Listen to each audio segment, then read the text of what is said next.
A nadie le gusta morir, creo.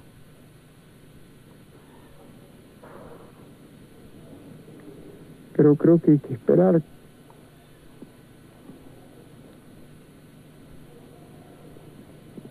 con dignidad la muerte, que no sabemos lo que es.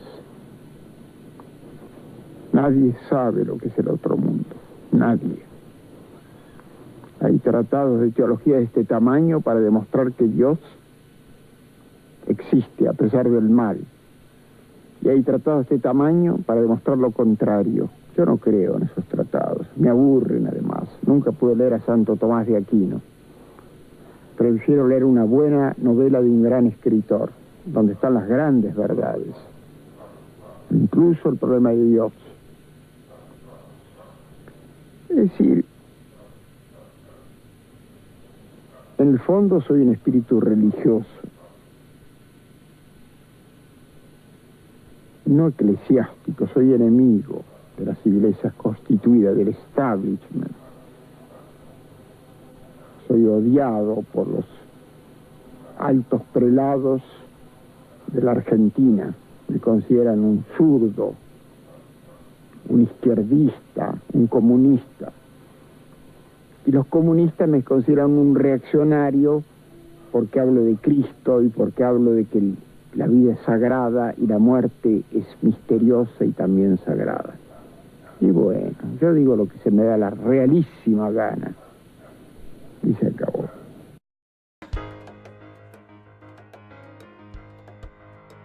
Ernesto Sábato fue un escritor, ensayista, físico y pintor argentino.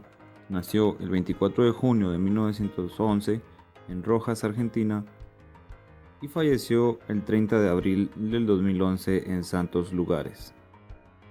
Su obra narrativa consiste en 3 novelas: El túnel, Abadón el exterminador y Sobre héroes y tumbas, considerada una de las mejores novelas argentinas del siglo XX. Además, ha escrito ensayos sobre la condición humana, Uno y el universo, Hombres y engranajes, El escritor y sus fantasmas, Apologías y rechazos, entre otros. En 1947 bosqueja una primera versión de El túnel, que será publicada en 1948.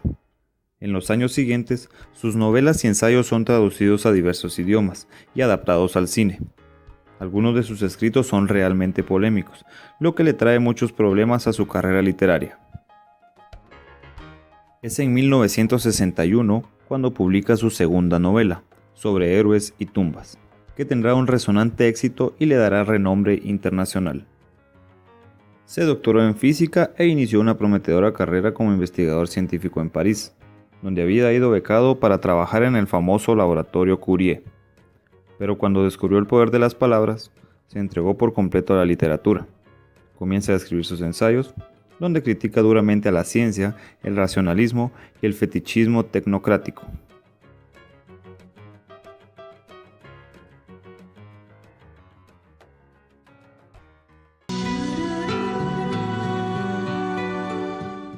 Te hablo a vos y a través de vos a los chicos que me escriben o me paran por la calle.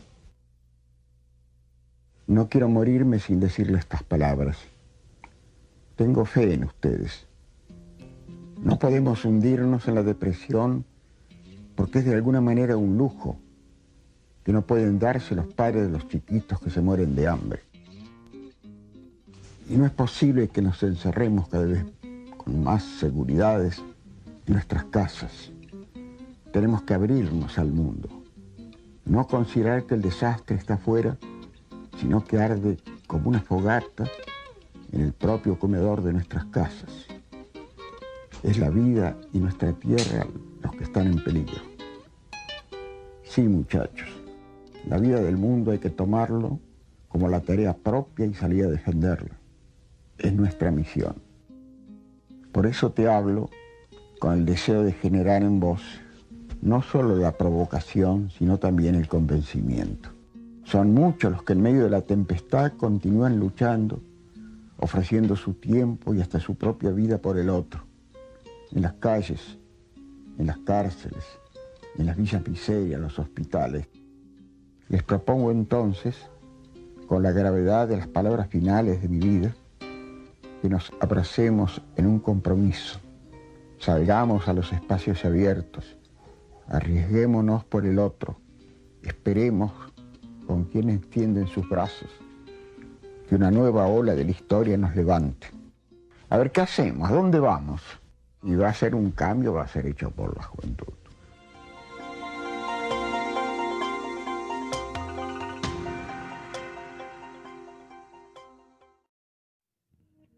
Después de la Guerra de las Malvinas, el derrocamiento de la dictadura y con la elección democrática del gobierno, Ernesto Sábato es nombrado presidente de la CONADEP. Fruto de las tareas de dicha comisión, nace el libro Nunca Más, conocido como Informe Sábato, en el que se describen las atrocidades cometidas durante este periodo y se analizan las desapariciones que se produjeron en esta. Recibe el premio Cervantes en el año 1984. Ese mismo año es galardonado con el premio Gabriela Mistral de la Organización de los Estados Americanos en Washington, D.C. También recibió el premio Konex, Diploma al Mérito en 1984 como uno de los mejores 5 novelistas con obra publicada antes de 1950 en la historia en Argentina, otorgado por la Fundación Konex. Además, la Municipalidad de la Ciudad de Buenos Aires lo nombró ciudadano ilustre y recibió la Orden de Boyacá en Colombia. 2 años más tarde, en 1986, se le hizo entrega de la Gran Cruz de Oficial de la República Federal de Alemania.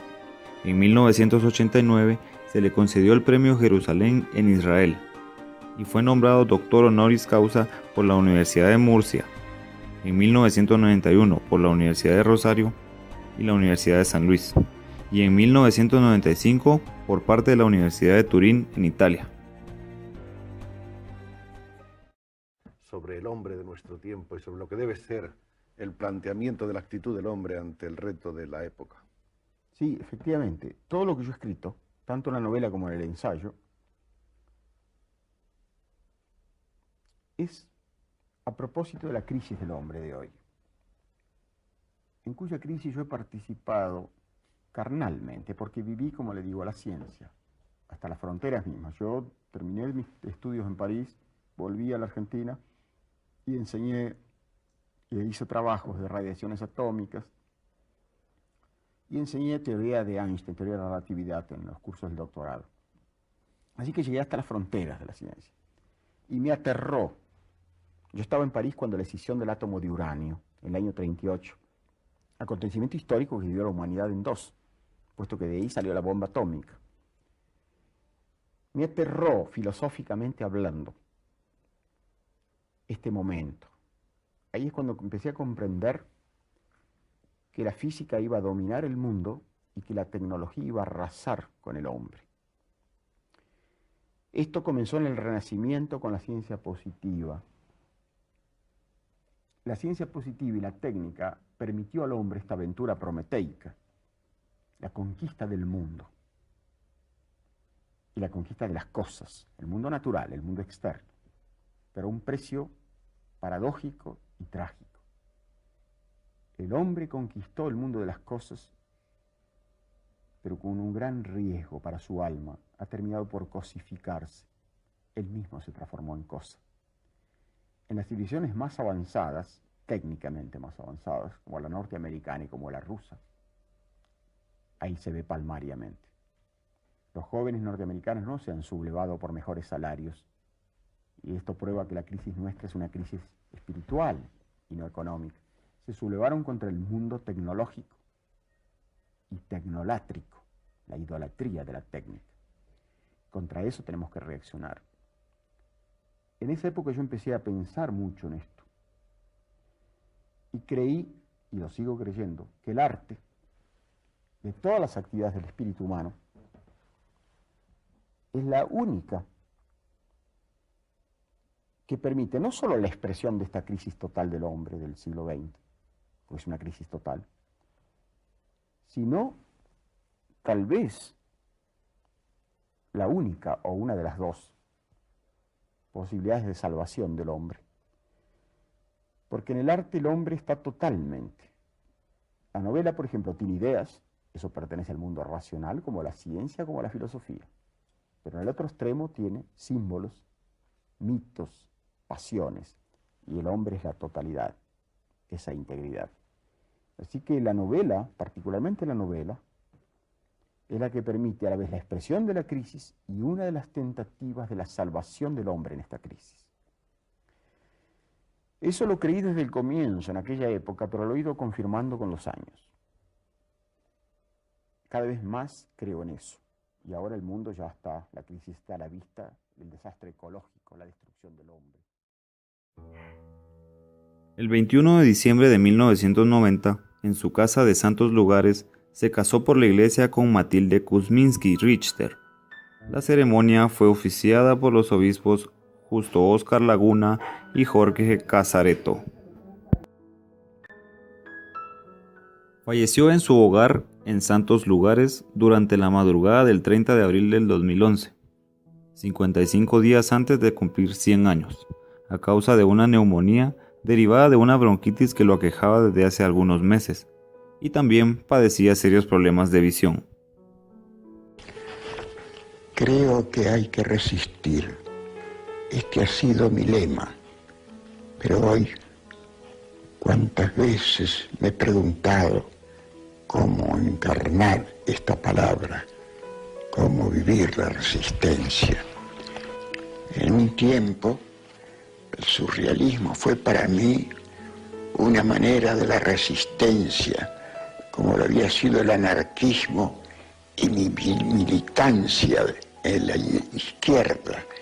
Pero ahora la situación ha cambiado tanto que debemos de evaluar detenidamente qué entendemos por resistir. No puedo darles una respuesta. Si la supiera saldría como esos creyentes delirantes, quizá los únicos que en verdad creen, a proclamarlo en las esquinas con la urgencia que nos han de dar los pocos metros que nos separan de las catástrofes. Pero no, incluyo es que algo menos formidable, algo más silencioso, algo que corresponde a la noche que vivimos, apenas una vela, algo como lo que he esperado.